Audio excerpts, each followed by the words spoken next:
नमस्कार दोस्तों, आप सभी का राजस्थान जीके टॉप 1 पर हार्दिक अभिनंदन किया जाता है। बिल्कुल गाइज, आप सभी को गुड मॉर्निंग। आज वाली क्लास के अंदर दोस्तों बात करेंगे रीट पात्रता परीक्षा 2024 और 25 के बारे में। बिल्कुल दोस्तों, अगर आप भी पहली बार के अंदर सिलेक्शन लेना चाहते हो तो बिल्कुल दोस्तों क्लास को अंतिम तक देख लेना, क्योंकि आज वाली क्लास के अंदर हिंदी के 30 इंपॉर्टेंट प्रश्न रहेंगे। आप भी अपनी तैयारी को जमाओ। आपके भी अंतिम दिनों में कितने प्रश्न सही हो रहे हैं, कितने दोस्तों गलत हो रहे हैं। जो कैंडिडेट इस क्लास को अंतिम तक देख लेता है, अपनी तैयारी को आजमा लेता है, बिल्कुल दोस्तों गारंटी के साथ कह रहा हूं 30 में से 28 प्लस क्वेश्चन आपके हिंदी के हूबहू देखने को मिल जाएंगे। तो बिल्कुल क्लास को अंतिम तक देखिए। अंतिम में कमेंट कर दीजिए आपके भी कितने सही हुए हैं, कितने दोस्तों गलत हुए हैं। प्रश्न नंबर देखिए 1, हिंदी वर्णमाला में मूल स्वर कितने हैं। ऑप्शन ए देखिए 6, option B 4, option C 7, option D 2। तो हिंदी वर्णमाला में मूल स्वरों की संख्या सर जी 4 हैं। बिल्कुल, जो मूल स्वर है ना वो 4 हैं। कौन कौन से हैं सर जी, ये बता दो हमें। तो पहला आएगा आपका ए, उसके बाद दोस्तों ई, उसके बाद दोस्तों ऊ, उसके बाद आपका री। ये क्या सर जी, हिंदी वर्णमाला में मूल स्वर है। ओके दोस्तों, 4 नोट कर लेना। उसके बाद देखिए प्रश्न नंबर 2। प्रश्न नंबर 2 देखिए, बहुत ही बढ़िया लेवल का प्रश्न आ चुका है कि अपेक्षा शब्द में कौन सी संधि है। ऑप्शन ए देखिए दीर्घ संधि, ऑप्शन बी वृद्धि संधि, ऑप्शन सी गुण संधि, ऑप्शन डी देखिए दोस्तों व्यंजन संधि। आपको कमेंट करके बताना है। काफी अच्छे लेवल का प्रश्न है, अपेक्षा में कौन सी संधि है। ओके दोस्तों, बिल्कुल कमेंट कर देना दोस्तों आपके कितने प्रश्न सही हुए हैं, कितने गलत हो रहे हैं, और अपेक्षा का संधि विच्छेद क्या होगा बताओ ना। अरे सर जी, मैं बात करूं अपेक्षा शब्द में कौन सी संधि होगी। पहले सर जी आपकी गुण संधि होगी अपेक्षा के अंदर। ओके, अगर अपेक्षा का संधि छेद करूं मैं तो क्या होगा दोस्तों, अप प्लस इक्षा होगा दोस्तों। ओके, अपेक्षा का संधि छेद जिसके अंदर सर जी क्या है, गुण संधि है ना आपकी। ये भी बात को दोस्तों नोट कर लेना। उसके बाद देखिए प्रश्न नंबर 3, जल्दी से आ जाओ। निम्नलिखित में से उपसर्ग रहित शब्द कौन सा है। ऑप्शन देखिए सुरेश, ऑप्शन बी अत्याधिक, ऑप्शन सी विदेश, ऑप्शन डी सहयोग। निम्नलिखित में से उपसर्ग रहित शब्द कौन सा है। प्रश्न नंबर 3 का कमेंट करके बताना है। तो उपसर्ग रहित शब्द बताने हैं सर जी। इसके अंदर होगा आपका सुरेश। जो सुरेश है ये देखिए सर जी आपका क्या है, उपसर्ग। अरे दोस्तों, उपसर्ग रहित शब्द है। प्रश्न नंबर 3 का ए ऑप्शन लो कर दिया जाए। क्या बात है, सभी का सही जवाब आ रहा है। बिल्कुल अपने प्रश्नों की काउंटिंग जरूर करते रहना। प्रश्न नंबर देखिए 4, निम्नलिखित में से किस शब्द में एरा प्रत्यय नहीं है। देखो प्रश्न कैसा है। ऑप्शन देखिए सवेरा, ऑप्शन बी गनेरा, ऑप्शन सी सपेरा, ऑप्शन डी ममेरा। जल्दी से बताओ दोस्तों, निम्नलिखित में से किस शब्द में एरा प्रत्यय नहीं है। तो एरा प्रत्यय आपका जो सवेरा है ना, इस सवेरे के अंदर दोस्तों क्या आपका सर जी एरा प्रत्यय नहीं है, और गनेरे के अंदर भी आपका एरा प्रत्यय है। ओके दोस्तों, सपेरे के अंदर भी है और ममेरे के अंदर भी है। यानी प्रश्न नंबर 4 का ए देने वालों के बिल्कुल गाइज आपका 1 नंबर पक्का है। अपने प्रश्नों की काउंटिंग जरूर करते रहना। उसके बाद देखिए प्रश्न नंबर 5 कि निर्विकार में कौन सा समास है। ऑप्शन देखिए अव्ययभाव समास, ऑप्शन बी द्विगु समास, ऑप्शन सी द्वंद्व समास, ऑप्शन डी देखिए दोस्तों बहुव्रीहि समास। जल्दी से कमेंट करके बताओ निर्विकार में कौन सा समास है। तो काफी सरल प्रश्न है दोस्तों, अव्ययभाव समास होगा। बिल्कुल नोट कर लेना। ओके दोस्तों, जिस समास के दोनों पद प्रधान हो वहां पे कौन सा समास होगा, आपका द्वंद्व समास होगा। और जिस समास का पहला पद, बिल्कुल दोस्तों मैं मेरी बात सुनिए। ओके, क्या पहला पद क्या हो दोस्तों, संख्यावाचक हो तो द्विगु होगा। निर्विकार में कौन सा समास है, तो आपका सर जी अव्ययभाव है। अव्ययभाव है, बिल्कुल नोट कर लेना दोस्तों। निर्विकार के अंदर आपका अव्ययभाव समास है। प्रश्न नंबर 5 का ए ऑप्शन लो कर दिया जाए। अपने प्रश्नों की काउंटिंग जरूर करते रहना। आपके भी कितने सही हो रहे हैं, कितने गलत हो रहे हैं। नेक्स्ट देखिए प्रश्न नंबर देखिए दोस्तों 6 नंबर प्रश्न बहुत ही ज्यादा इंपॉर्टेंट है। और ये देखिए सर जी किससे संबंधित है, पर्यायवाची शब्द से। पर्यायवाची शब्द से संबंधित है दोस्तों, नोट जरूर कर लेना। आदर्श का पर्यायवाची शब्द बताओ। ऑप्शन देखिए प्रतिमान, ऑप्शन बी देखिए मानक, और ऑप्शन सी देखिए यथार्थ, ऑप्शन डी देखिए प्रतिरूप। काफी सरल प्रश्न है दोस्तों, ऐसे के ऐसे प्रश्न एग्जामिनर पूछता है। बिल्कुल मैं आपको बता दूं हिंदी व्याकरण के इंपॉर्टेंट प्रश्न है। ये सभी प्रश्न है ना एनसीईआरटी जो 9वीं से लेकर 12वीं की जो व्याकरण बुक है उससे उठाए गए हैं। तो मान लो ऐसे के ऐसे टपक जाएंगे, ऐसे के ऐसे टपक जाएंगे दोस्तों, फिर मत कहना कार्तिक सर जी ने बताया। तो मानक, प्रतिरूप, और दोस्तों मानक, प्रतिरूप और दोस्तों नमूना, उदाहरण, मॉडल, ये सभी क्या है सर जी? आदर्श के पर्यायवाची शब्द हैं। प्रश्न नंबर 6 का ऑप्शन नंबर क्या कर दिया जाए सर जी? अरे बी लॉक कर दिया जाए। B is the right answer, बिल्कुल, जो मानक है या प्रतिमान है। और दोस्तों मानक, प्रतिमान, प्रतिरूप। अब देखो दोस्तों मैं आपको बता दूं, इसके अंदर से ना प्रश्न उल्टा पूछा गया है कि आदर्श का पर्यायवाची शब्द नहीं है। नहीं है दोस्तों, नहीं तो इसके अंदर देखो दोस्तों आपका यथार्थ नहीं है ना, यथार्थ नहीं है। ओके, प्रतिमान तो भी आदर्श का पर्यायवाची शब्द है, मानक भी तो है आदर्श का, प्रतिरूप भी है, लेकिन यथार्थ नहीं है। तो आदर्श का पर्यायवाची शब्द नहीं है, तो नहीं आपका यथार्थ है। ओके दोस्तों, ये और तीनों ही क्या है? आदर्श के पर्यायवाची शब्द हैं, नोट जरूर कर लेना। प्रश्न नंबर देखिए 7, मुख का विलोम होगा। ऑप्शन ए देखिए बाचाल, ऑप्शन बी लोहा, ऑप्शन सी सांप, ऑप्शन डी हास। मुख का विलोम शब्द होगा दोस्तों, जल्दी से कमेंट करके बताओ। तो बिल्कुल बाचाल आपका सही जवाब है। प्रश्न नंबर 7 का ए ऑप्शन लॉक कर दिया जाए। मुख का विलोम क्या होगा सर जी? बाचाल होगा। ओके दोस्तों, उसके बाद देखिए प्रश्न नंबर 8 है। प्रश्न नंबर 8 क्या कह रहे हैं कि मुक्ति पाने के इच्छुक वाक्यांश के लिए एक सार्थक शब्द है। वेरी वेरी इंपॉर्टेंट प्रश्न है, स्टार लगा लो। मुक्ति पाने का बिल्कुल एक इच्छुक वाक्यांश के लिए सार्थक शब्द कौन सा है? ऑप्शन देखिए जिजीविषा, ऑप्शन बी जिज्ञासा, ऑप्शन सी देखिए मुमुक्षु, ऑप्शन डी पिपासा। मुक्ति पाने का इच्छुक वाक्यांश के लिए एक सार्थक शब्द कौन सा होगा सर जी? तो मुमुक्षु, बिल्कुल मुमुक्षु आपका सही जवाब है। प्रश्न नंबर 8 का सी ऑप्शन लॉक कर दिया जाए। मुक्ति पाने का इच्छुक वाक्यांश के लिए एक सार्थक शब्द है मुमुक्षु। ओके, देखिए प्रश्न number 8 C for cute sir को लॉक कर देना भाई। अपने प्रश्नों की काउंटिंग भी जरूर करते रहना। नेक्स्ट देखिए प्रश्न नंबर 9, आ जाओ दोस्तों। वेरी वेरी इंपॉर्टेंट प्रश्न आपकी स्क्रीन पे आ चुका है कि निम्न में से देशज शब्द इनमें से कौन सा है? ऑप्शन देखिए बतस, ऑप्शन बी नारियल, ऑप्शन सी रेवड़, ऑप्शन डी पछतावा। निम्न में से देशज शब्द कौन सा है? अरे आपको कमेंट करके बताना है सर जी। जो देशज शब्द है वो होगा दोस्तों आपका रेवड़। जो रेवड़ है वो देखिए सर जी देशज शब्द है, बिल्कुल। देशज और विदेशज शब्द से प्रश्न आपके कन पर आएंगे, नोट कर लेना। किससे सर जी? देशज और विदेशज से। ओके, तो प्रश्न आते हैं दोस्तों, कन्फर्म है। तो निम्न में से देशज शब्द कौन से हैं? रेवड़ है, ये तो आपको दोस्तों याद ही करने पड़ेंगे। तो 9वीं से 12वीं तक की जो व्याकरण बुक आती है दोस्तों, वो पढ़ लेना, गारंटी के साथ कह रहा हूं। हिंदी व्याकरण के अंदर आपका प्रश्न भी गलत नहीं होगा। उसके बाद देखिए प्रश्न नंबर 10, सर्वनाम से बनी भाववाचक संज्ञा कौन सी है? ऑप्शन देखिए अपनापन, ऑप्शन बी छुटपन, ऑप्शन सी लिखावट, ऑप्शन डी लड़कपन। सर्वनाम से बनी भाववाचक संज्ञा कौन सी है दोस्तों? तो अपनापन है ना, ये सर्वनाम से बनी भाववाचक संज्ञा है। प्रश्न नंबर 10 का ऑप्शन नंबर ए लॉक कर दिया जाए। तो सर्वनाम से बनी भाववाचक संज्ञा है अपनापन, आपका राइट आंसर है। उसके बाद देखिए प्रश्न नंबर 11, पुरुषवाचक सर्वनाम के कितने भेद हैं? बहुत ही बढ़िया लेवल का प्रश्न है दोस्तों, आपको कमेंट करके बताना है। काफी अच्छे लेवल का प्रश्न है। ओके, तो पुरुषवाचक सर्वनाम के कितने भेद हैं? ऑप्शन है देखिए 3, option B 4, option C 2, option D देखिए 5। जल्दी से कमेंट करके बताओ दोस्तों कितने हैं। तो पुरुषवाचक सर्वनाम के सर जी 3 भेद हैं। कौन कौन से होंगे?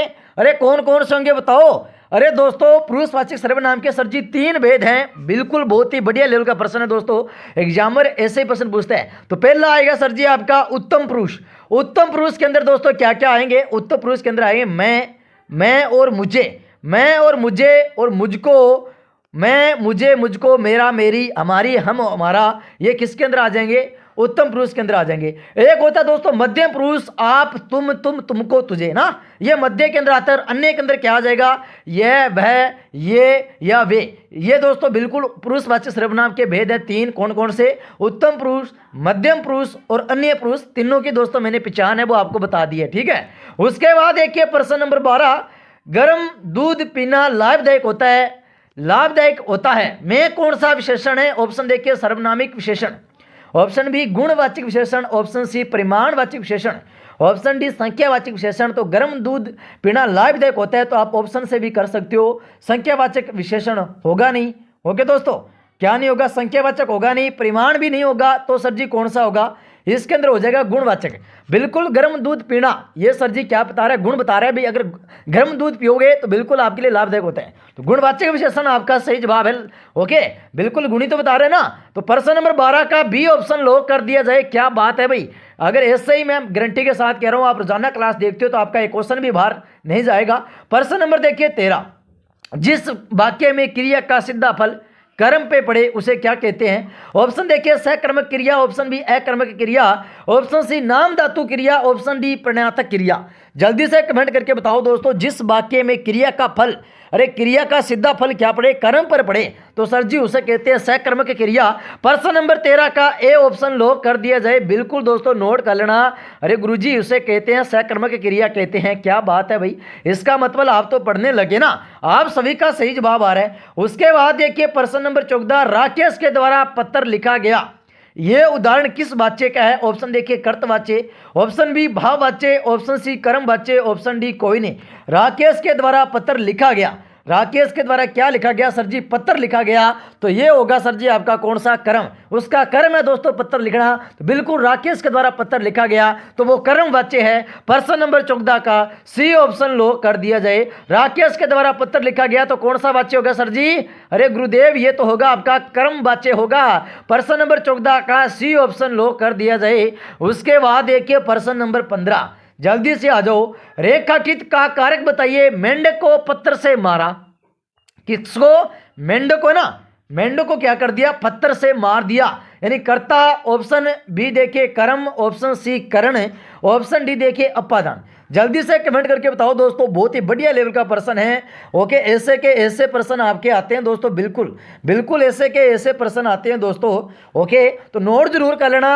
तो क्या कह रहा है, रेखांकित का कारक बताइए, मेंढक को पत्थर से मारा, कर्ता ने कर्म को कर्ण से, कर्ण से, बिल्कुल दोस्तों कर्ण से द्वारा।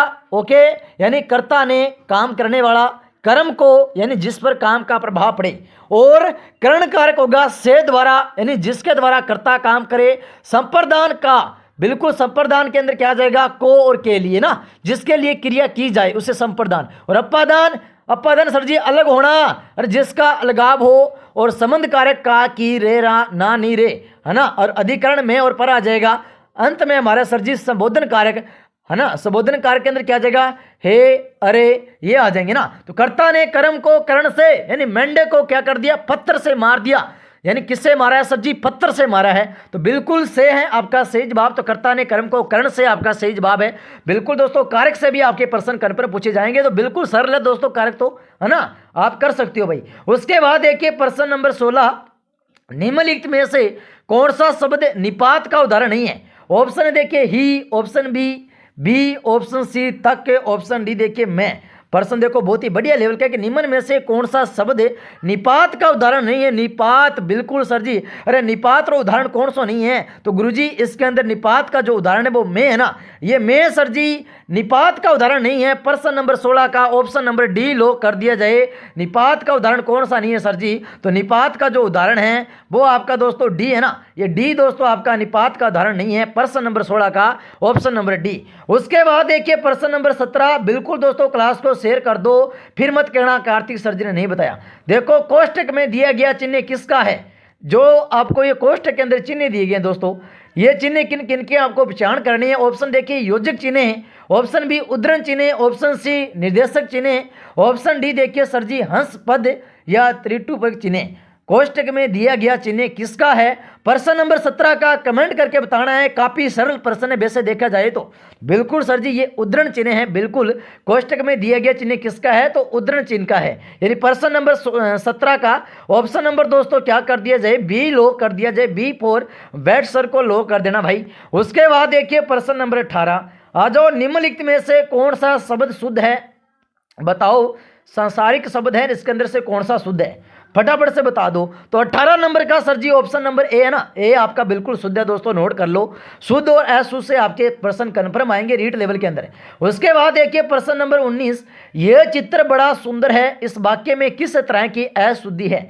ऑप्शन देखिए विशेषण संबंधी अशुद्धि, ऑप्शन सी क्रिया संबंधी अशुद्धि, ऑप्शन डी सर्वनाम संबंधी अशुद्धि, ऑप्शन डी संज्ञा संबंधी अशुद्धि। यह चित्र बड़ा सुंदर है, क्या है सर जी, ये चित्र है ना जो बड़ा सुंदर है, इस वाक्य में किस तरह की अशुद्धि है दोस्तों? तो पर्सन नंबर 19 का ऑप्शन नंबर सर जी ए लॉक कर दिया जाए। इसके अंदर देखिए सर जी विशेषण संबंधी क्या है? विशेषण संबंधी दोस्तों आपकी अशुद्धि है। पर्सन नंबर 19 का ए ऑप्शन लॉक कर दिया जाए। बिल्कुल दोस्तों, पर्सन को नोट भी जरूर कर लेना। ओके, उसके बाद देखिए person number 20, very very important person. अरे पानी पानी होना, मुहावरे का अर्थ बताओ। ऑप्शन देखिए, इतनी बरसात हुई कि आंगन में पानी पानी हो गया। ऑप्शन बी, शरीर में पानी ही पानी है। ऑप्शन सी, दाल में पानी पानी हो गया, चोरी पकड़ जाने पर वह पानी पानी हो गया। तो पानी पानी होने का मुहावरा का अर्थ एक ही होगा सर जी इसके अंदर से, यानी चोरी पकड़े जाने पर क्या हो जाना दोस्तों? पानी पानी हो जाना। प्रश्न नंबर 20 का डी ऑप्शन लॉक कर दिया जाए। बिल्कुल दोस्तों, अपने प्रश्नों की काउंटिंग जरूर करते रहना। आपके भी दोस्तों कितने प्रश्न सही हो रहे हैं, कितने गाइस गलत हो रहे हैं, ताकि दोस्तों हमें भी पता चल जाए भाई आपका भी रीट पात्रता के अंदर सिलेक्शन होगा या नहीं होगा। इस क्लास से दोस्तों आपको पता चल जाएगा। जिसके भी 30 में से लगभग 25% सही हो जाते हैं, उसका तो बिल्कुल दोस्तों चांसेस है कि भी रीट पात्रता पेपर पास हो जाएगा। और जिसके नहीं हो रहे हैं भाई, फिर कोई फायदा नहीं है दोस्तों ऐसे एग्जाम देने का, मैं तो आपको बता रहा हूँ। बिल्कुल, तो अपने प्रश्नों की काउंटिंग जरूर करते रहना, चाहे आप रीट लेवल 1 की तैयारी करियो चाहे 2 की तैयारी करियो, प्रश्नों की काउंटिंग जरूर करते रहना। उसके बाद देखिए प्रश्न नंबर 21, बहुत ही बढ़िया लेवल का प्रश्न आ चुका है। देखो दोस्तों, उचिष्ट शब्द का क्या सर जी संधि विच्छेद ताना है? ऑप्शन ए देखिए उच्च प्लस शिष्ट, ऑप्शन बी देखिए उत प्लस शिष्ट, ऑप्शन सी देखिए उत प्लस शिष्ट, ऑप्शन डी उच्च प्लस शिष्ट। बहुत ही बढ़िया लेवल का प्रश्न है थोड़ा सा दोस्तों अच्छा लेवल का प्रश्न है।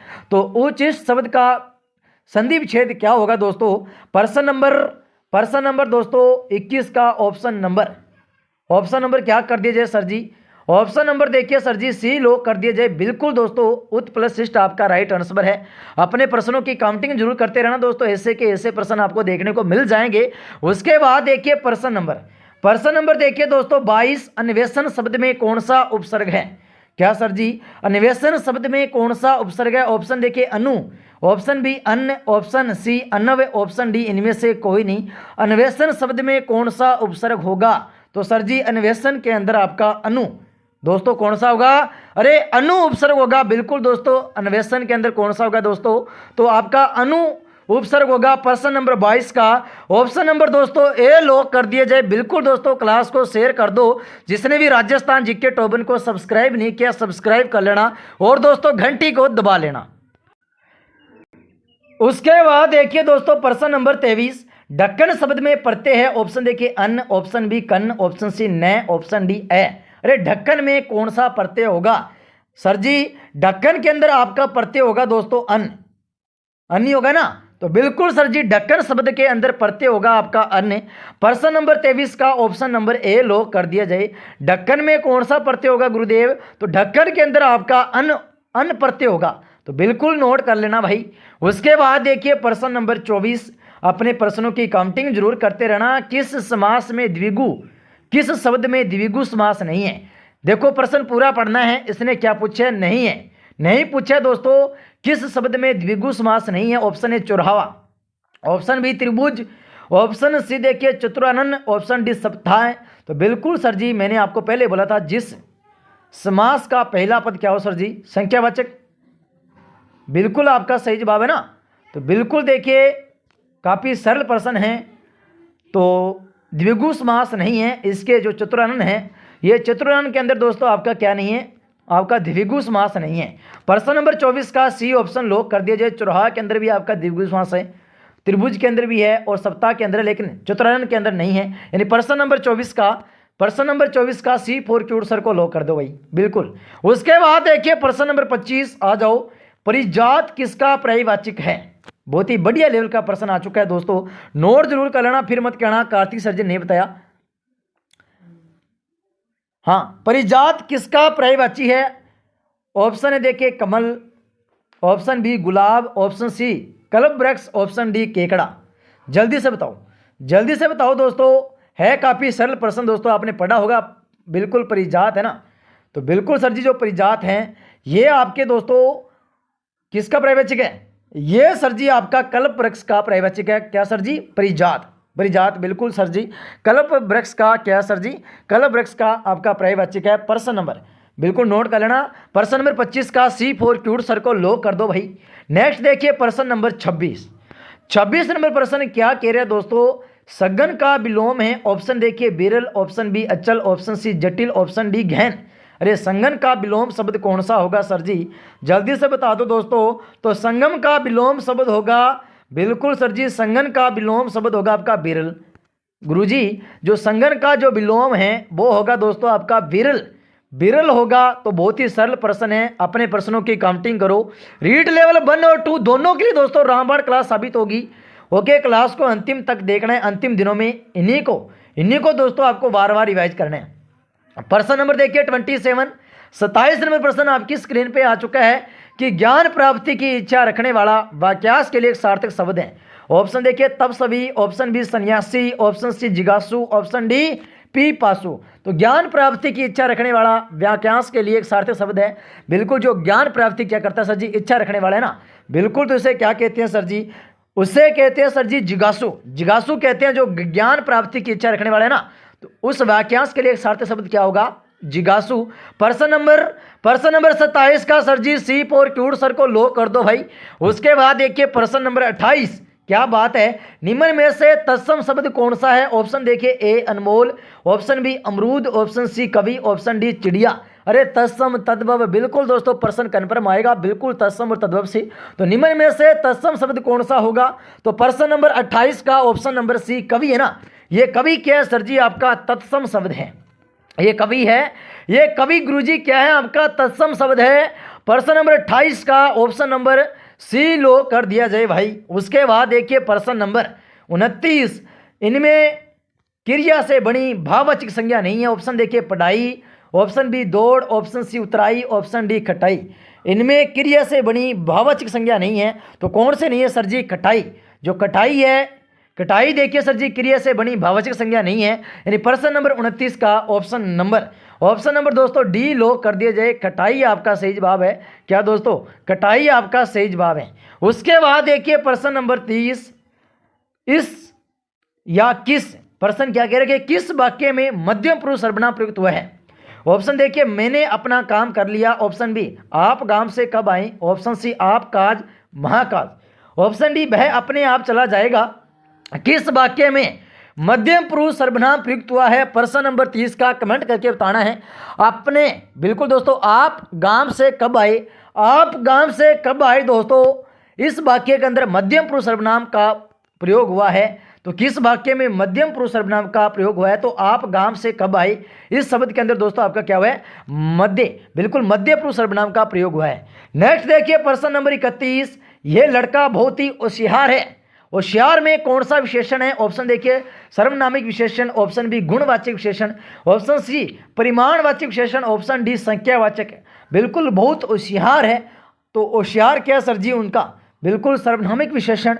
प्रश्न नंबर 31 का ऑप्शन नंबर ए, ये लड़का क्या है सर जी, बहुत ही होशियार है। प्रश्न नंबर 31 का ऑप्शन नंबर ए लो कर दिया जाए तो सर्वनामिक विशेषण होगा। 5-6 प्रश्न और बचे हैं, कर लेते हैं दोस्तों, उसके बाद क्लास को ऑफ करते हैं। प्रश्न नंबर देखिए 32, जिस वाक्य में क्रिया का जो सीधा फल कर्ता पर पड़े उसे क्या कहते हैं। ऑप्शन देखिए सकर्मक क्रिया, ऑप्शन बी अकर्मक क्रिया, ऑप्शन सी नाम धातु क्रिया, ऑप्शन डी प्रेरणात्मक क्रिया। जिस वाक्य में क्रिया का सीधा फल कर्ता पर पड़े, अरे सर जी उसे कहते हैं अकर्मक क्रिया, अकर्मक क्रिया कहते हैं। प्रश्न नंबर 32 का बी ऑप्शन।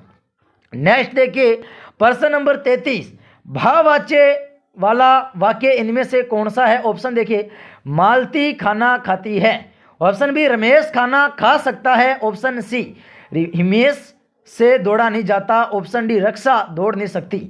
भाववाच्य वाला वाक्य इनमें से कौन सा है, बिल्कुल जिसमें भाव उत्पन्न हो दोस्तों, तो भाव किन के अंदर उत्पन्न होगा, हिमेश से दौड़ा नहीं जाता दोस्तों, बिल्कुल ये आपका भाववाच्य वाला वाक्य है, हिमेश से दौड़ा नहीं जाता।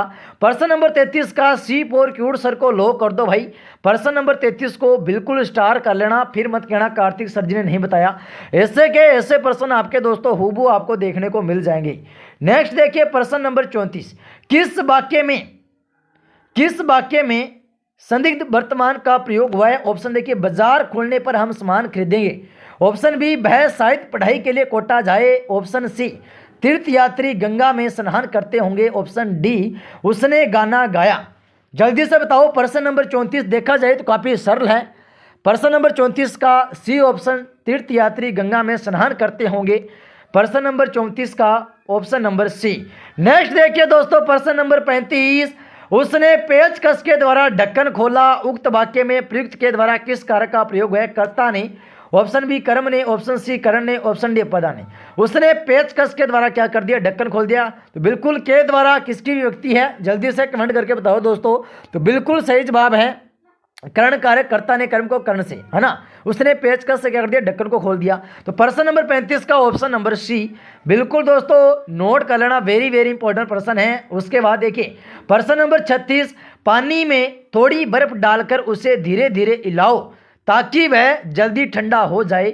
वाक्य में समुच्चय बोधिक शब्द कौन सा है? ऑप्शन देखिए थोड़ी, ऑप्शन बी धीरे धीरे, ऑप्शन सी ताकि, ऑप्शन डी जल्दी। जल्दी से बताओ। तो देखिए पानी में थोड़ी बर्फ डालकर उसे धीरे धीरे लाओ ताकि वह जल्दी क्या हो जाएगा? ठंडा हो जाएगा। तो इसके अंदर से आपको बताना है समुच्चय बोधक कौन सा होगा?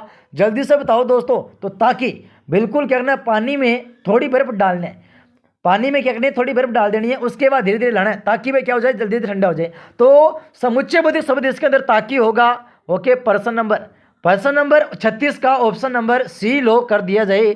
उसके बाद देखिए प्रश्न नंबर 37, कोष्टक में दिया गया चिन्ह किसका है? ऑप्शन देखिए योजक चिन्ह, ऑप्शन बी लाघव चिन्ह, ऑप्शन सी निर्देशक चिन्ह, ऑप्शन डी हंस पद यात्रु या टिप्पर कर्ण चिन्ह। आपको कमेंट करने बताना है कि कोष्टक में दिया गया चिन्ह किसका है। काफी सरल प्रश्न है, हंस पद्य त्रिटुपूरक चिन्ह। जल्दी से बताओ। प्रश्न नंबर 37 का ऑप्शन नंबर डी ही आपका सही जवाब है, यानी जो कोष्टक में दिया गया चिन्ह है वो रहेगा आपका हंस पद दोस्तों, बिल्कुल हंस पद त्रिटुपूरक चिन्ह आपका सही जवाब है। नेक्स्ट देखिए प्रश्न नंबर 38, महात्मा गांधी का देश सदैव आभारी रहेगा इस वाक्य में किस तरह की अशुद्धि है? वाच्य प्रयोग की शुद्धि, ऑप्शन बी पुण्य रुक्ति की अशुद्धि, ऑप्शन सी पद कर्म संबंधी अशुद्धि, ऑप्शन डी संयुक्त क्रिया की अशुद्धि। तो पद कर्म संबंधी अशुद्धि रहेगी। महात्मा गांधी का देश सदैव क्या रहेगा सर जी? आभारी रहेगा।